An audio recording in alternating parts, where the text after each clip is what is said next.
안녕하세요. 오늘 학부모님들을 모시고 고교학점제 시대의 2028학년도 대입제도 개편안에 대한 분석 내용을 갖고 학부모님들과 이야기 나눌 투모라이즈의 임정빈이라고 합니다. 반갑습니다.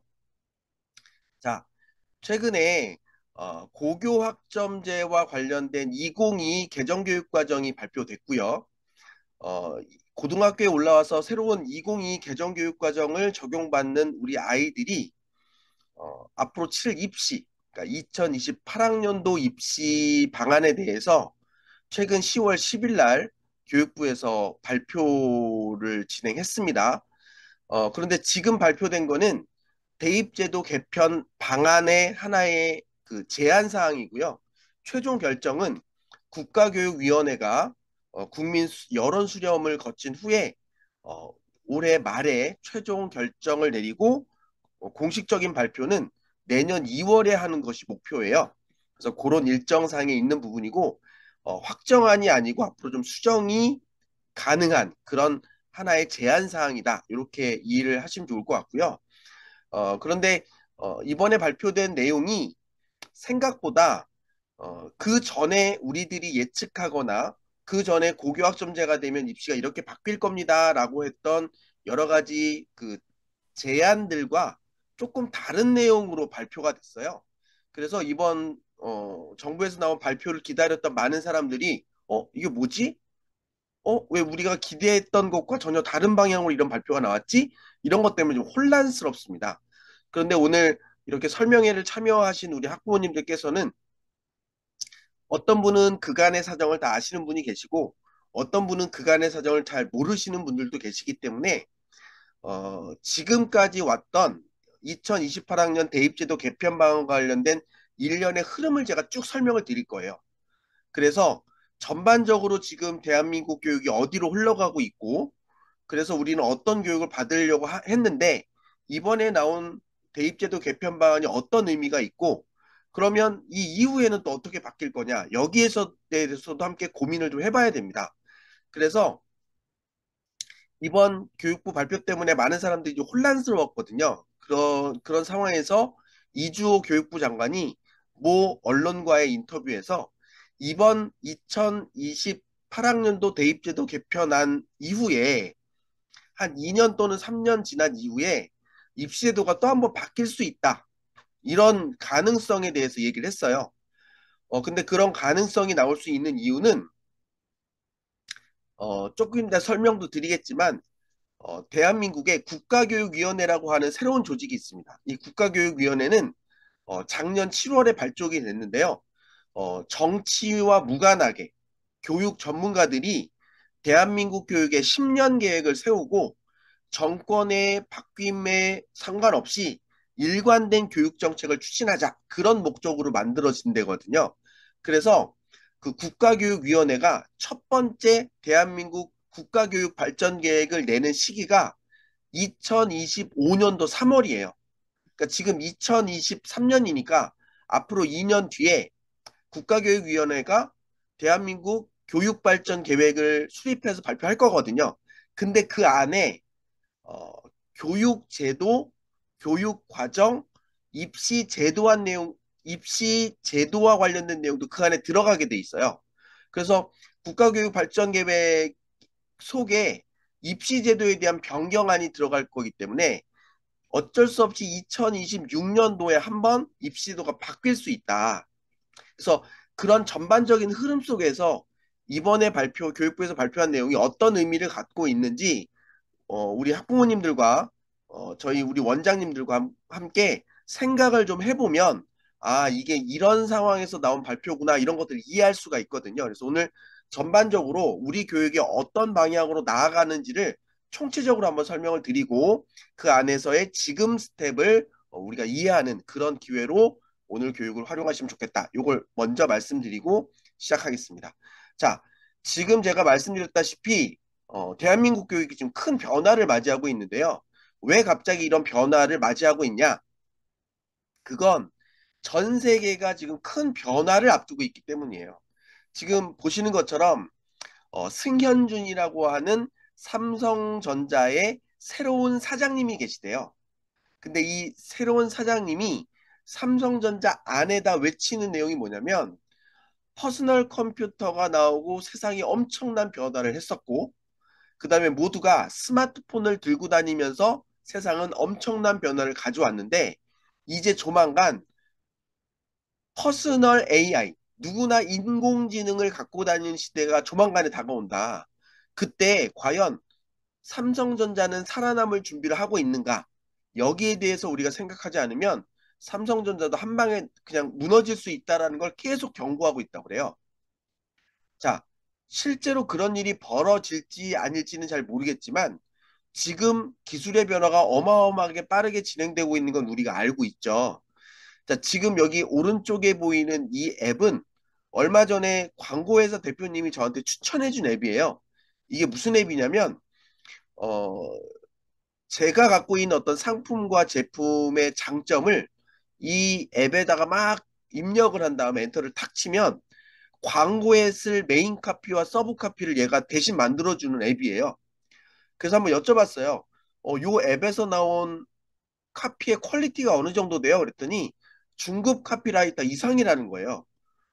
그래서 그분이 그런 얘기를 하시는 거예요. 그래서 나 우리 회사 카피라이터 좀 정리하기로 했어. 뭐 이런 얘기를 하시는 거죠. 왜요? 그랬더니 아니 얘가 뽑아놓은 어떤 카피를 고급 카피라이터가 예쁘게 터치만 해주면 퀄리티가 금방 올라간다는 거죠. 그래서 이제는 초급, 중급 카피라이터를 굳이 내가 월급을 주면서 데리고 있을 필요가 없다는 거예요. 자, 이렇게 우리가 별거 아니라고 생각했던 기술의 변화가 생각보다 큰 세상 일자리의 변화, 일의 스타일의 변화, 업무의 어떤 개념의 변화를 가져올 수 있다는 거죠. 근데 그 얘기를 듣고 제가 이 앱에다가 계속 다양한 시도도 해봤어요. 그러면서 느낀 건, 아, 이 회사도 조만간에 망하겠는데 이런 생각이 드는 거예요. 제가 왜 그런 생각을 했냐면 여기에다 뭘 집어넣고 엔터를 탁 치면 나오는 카피와 챗 GPT에 똑같은 내용을 넣고 내가 광고를 하려고 하는데 나의 그 메인 카피와 서브 카피를 몇 개 만들어줘 하면 그 두 개의 퀄리티가 그닥 뭐 제 눈에는 차이가 없는 거예요. 그러니까 이 생성형 인공지능이라는 어마어마한 기술을 갖고 있는 이 회사의 뭐 대표나 직원들도 챗 GPT 이후에 자기 자신의 미래도 제대로 예측할 수 없는 시대가 되고 있다. 자, 그래서 전 세계 교육자들이 2015년도에 OECD에 모여서 에듀케이션 2030이라고 하는 프로젝트를 진행합니다. 이 프로젝트의 목적은 뭐냐면 그 당시에 2015년도에 2030년이 되면 인공지능의 수준이 인간의 수준과 똑같아질 거라고 예측을 한 거예요. 그래서 2030년을 살아갈 우리 아이들에게 어떤 교육이 필요한지 전 세계 교육자가 다 모여서 같이 합의합시다. 뭐 이런 거예요. 왜냐면 나는 이 A라는 방향이 맞다고 생각해서 이쪽으로 막 교육하고 있는데 전세가 B의 방향이 맞다고 그래서 미래를 B의 방향 중심으로 교육을 하게 되면 나만 외톨이가 되는 거잖아요. 그래서 일단 우리 아이들에게 필요한 미래 교육이 뭔지 다 같이 합의하고 그 방향에 맞춰서 각 국가가 국가 교육과정 운영합시다. 그래서 2015년부터 2018년까지 1회기를 진행했는데 그때 나온 결과물이 지금 여기 여러분이 보시는 요 장표예요. 요걸 러닝 프레임워크 학습 개념 틀 이렇게 정의를 내리는데요. 자, 요 내용을 보면 첫 번째 미래 교육이 지향하는 지향점은 뭐냐면 개인의 나 자신만의 성공이 아니라 나와 사회의 공동 번영을 위해 기여하는 인재를 길러내는 것이에요. 이제 더불어 사는 세상이 돼가는 거죠.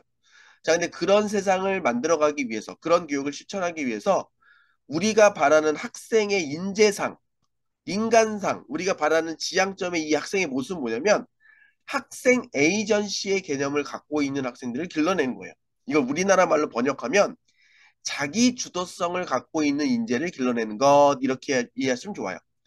자, 우리 부모님들 자기주도 학습 많이 들어보셨잖아요. 자기주도 학습이 뭐죠? 혼자 자습하는 건가요? 선생님의 도움을 받지 않고 혼자 공부하는 게 자기주도 학습인가요? 아니에요. 자기주도 학습은 내가 갖고 있는 자원과 에너지를 내 스스로 통제하고 조절하면서 공부를 하는 것을 자기주도 학습이라고 그래요. 그래서 엄마, 나는 수학은 혼자 할 수 있을 것 같은데 영어는 혼자 안 될 것 같아. 그래서 나 영어는 뭐 학원을 좀 다녀야 될 것 같아. 이렇게 스스로 자신의 학습을 통제하고 조절할 수 있는 능력을 갖고 있는 것을 자기주도 학습이라고 하는 거예요. 그런 것처럼 자기주도적인 인재란 내가 갖고 있는 자원과 에너지를 스스로 통제하고 조절하면서 자신을 성장시키는 그런 인재를 말하는 거예요. 자, 그러면 자기 주도성을 갖고 있는 인재가 되기 위해서 필요한 건 무엇이냐?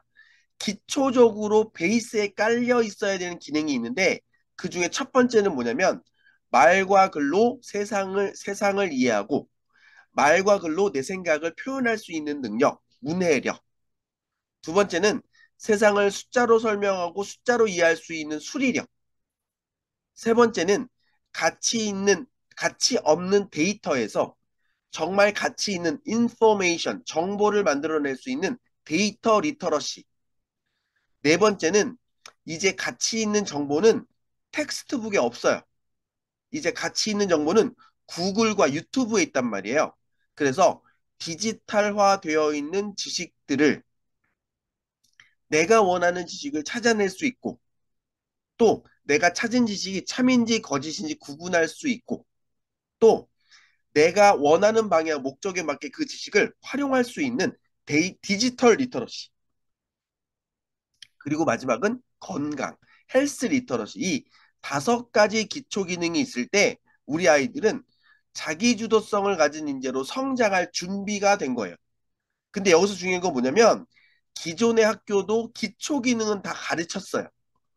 그런데 미래 사회를 대비하기 위해서는 이 기초 기능을 뛰어넘는 무언가가 더 필요하다. 그 무언가가 뭐예요? 변화와 혁신을 만들어낼 수 있는 능력, 변혁적 역량까지도 가르쳐야 된다. 자, 변혁적 역량이 뭐예요? 그러니까 변화와 혁신을 만들어내기 위해서는 첫 번째, 내가 마주한 어떤 문제를 부모님이 하는 것과 똑같은 방법으로 해결하면 변화와 혁신이 만들어지지 않죠. 그래서 내가 마주하고 있는 문제를 부모님이 해결하는 방식보다 조금 더 편리하고 빠르고 경제적으로 해결할 수 있는 솔루션을 만들어내야만 우리는 변화와 혁신을 만들 수 있는 거예요. 그래서 그런 새로운 가치를 만들어낼 수 있는 능력이 필요한 거죠.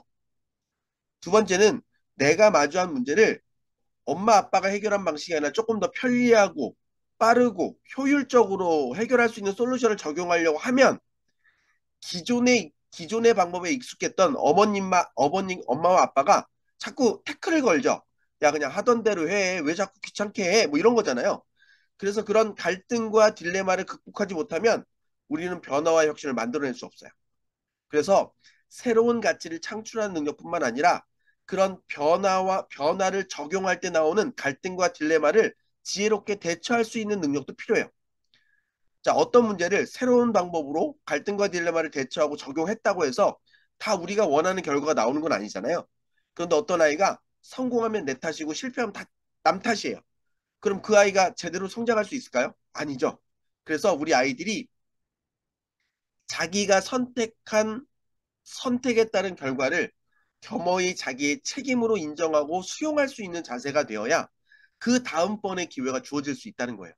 그래서 이제 미래 교육은 새로운 가치를 창출하고 긴장과 딜레마를 대처하면서 책임감을 갖는 변혁적 역량까지도 학교 안에서 가르쳐야 된다라는 걸 강조하는 거예요. 자, 근데 문제는 뭐냐면 우리 아이가 정치, 경제, 역사, 사회, 문화, 교육, 의료 모든 분야의 문제를 다 해결하겠다고 막 덤벼요. 그럼 어떻게 될까요? 그렇죠. 번아웃 돼요. 지쳐 쓰러져요. 그래서 OECD가 강조한 건 뭐냐면 자신의 에너지를 어떤 방향으로 집중시킬지 그 방향을 스스로 결정해야 된다는 걸 강조해요. 그래서 내가 원하는 목적의 방향, 나에게 적합한 그 분야를 스스로 결정하면 그 분야와 관련된 지식을 적극적으로 쌓아나갈 수 있고 그 분야에서 활용되는 스킬을 적극적으로 쌓아나갈 수 있고 그 분야에 관심 있는 이해관계자들과 협업할 수 있는 스킬을 집중적으로 쌓아서 내가 관심 있는 그 분야의 문제들, 그 분야의 혁신들, 그 분야의 변화를 만들면서 끊임없이 성장해서 나와 사회의 공동 번영을 위해 기여할 수 있는 그런 인재로 성장시키는 것이 미래 교육이 돼야 된다라고 얘기하고 있어요. 그래서 미래 교육의 이 틀을 학습 그러니까 학습 나침판이라고 얘기해요. 그러니까 방향의 결정이 중요하다는 거죠. 그래서 그 방향을 결정할 수 있는 자기 주도성을 모든 학생들이 갖고 있어야 된다.